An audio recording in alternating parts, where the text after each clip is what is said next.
सुप्रभात बच्चों। जैसा कि इसके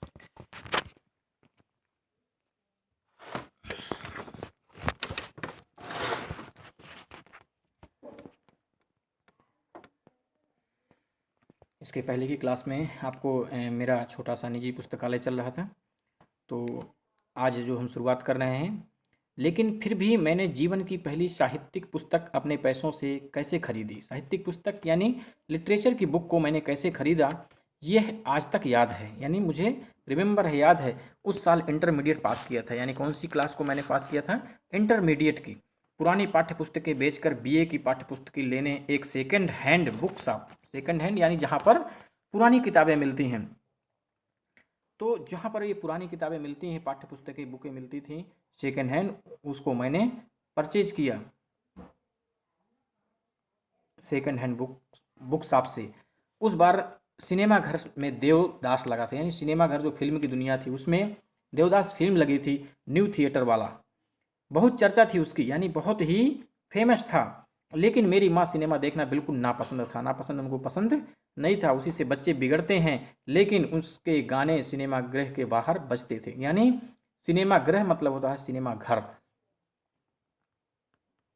घर यानी घर के बाहर बजते थे। उससे सहगल का एक गाना था, दुख के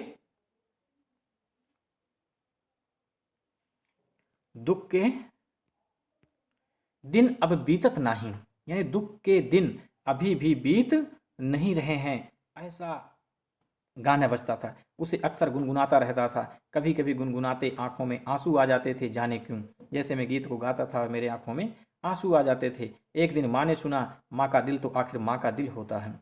क्यों? क्योंकि माँ की जो ममता होती है, माँ का जो प्रेम होता है, वह कोई और नहीं दे सकता है माँ जैसे प्रेम। एक दिन बोली, दुख के दिन बीत जाएंगे बेटा। यानी जो आप गाना गा रहे हो, दुख के दिन अब बीतत नहीं, तो माँ ने कहा कि दुख के दिन एक दिन बीत जाएंगे बेटा। दिल इतना छोटा, यानी हृदय इतना छोटा क्यों धर करता है। धीरज से काम ले, यानी धैर्य से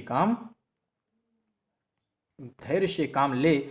जब उन्हें मालूम हुआ कि यह तो फिल्म देवदास का गाना है, तो सिनेमा का की घोर विरोधी माँ ने कहा, अपना मन क्यों मारता है, अपना मन क्यों मारता है, यानी तुम उदास क्यों होता है, तो तुम उदास क्यों होता है। जाकर पिक्चर देख आ, पिक्चर यानी फिल्म देख कर आ, पैसे मैं दे दूंगी, मैं पैसे आपको देती हूँ। मैंने माँ को बताया कि किताबें बेचकर 2 रुपये मेरे पास बचे हैं। वे 2 रुपये लेकर माँ की सहमति से फिल्म देखने गया। यानी फिल्म देखने की सहमति मतलब इजाज़त, परमिशन लेकर के गया। पहला शो छूटने में देर थी। पास में अपनी परिचित किताब की दुकान थी। परिचित किताब, जो उन्हें किताब चाहिए था, उस बुक की दुकान थी। वहीं चक्कर लगाने लगा। सहसा देख काउंटर पर एक पुस्तक रखी है, देवदास।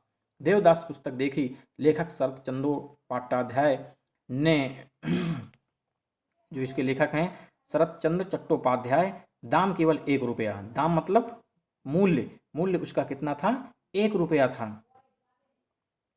मैंने पुस्तक उठाकर उल्टी पलटी तो पुस्तक विक्रेता बोला, यानी बुक सेलर, बुक सेलर, जो बुक सेलर है वो बोला, तुम विद्यार्थी हो यानी स्टूडेंट हो, यह अपनी पुरानी किताब बेचते हो, हमारे पुराने ग्राहक हो। ग्राहक मतलब कस्टमर।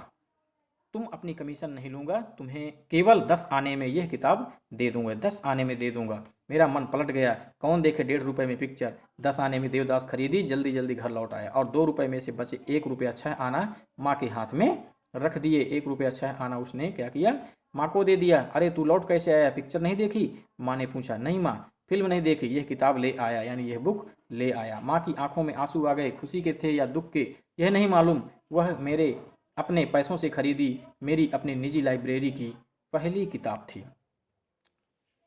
जब आज आज जब अपने पुस्तक संकलन पर नज़र डालता हूँ, जिसमें हिंदी अंग्रेजी के उपन्यास, नाटक, कथा संकलन, जीवनियाँ, संस्मरण, इतिहास, कला, पुरातत्व यानी बहुत पुरानी बातें के और इतिहास के अध्ययन तथा अनुसंधान से संबंध रखने वाली विशेष प्रकार की विद्या को पुरातत्व कहा गया।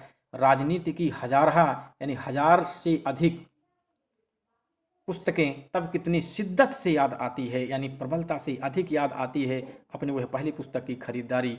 रेनर Maria Rilke, Stefan Zweig, Maupassant Chekhov, Tolstoy, Dostoevsky, Mayakovsky, Solzhenitsyn, Stephen Spender, Auden, Ezra Pound, Eugene O'Neill, Jean-Paul Sartre, Albert Camus, Ionesco के साथ Picasso, Brueghel, Rembrandt, Hebbar, Husain तथा हिंदी में कबीर, तुलसी, सूर, रसखान जायसी, प्रेमचंद, पंत, निराला, महादेवी और जाने कितने कितने लेखकों चिंतकों की इन कृतियों के बीच अपने को कितना हरा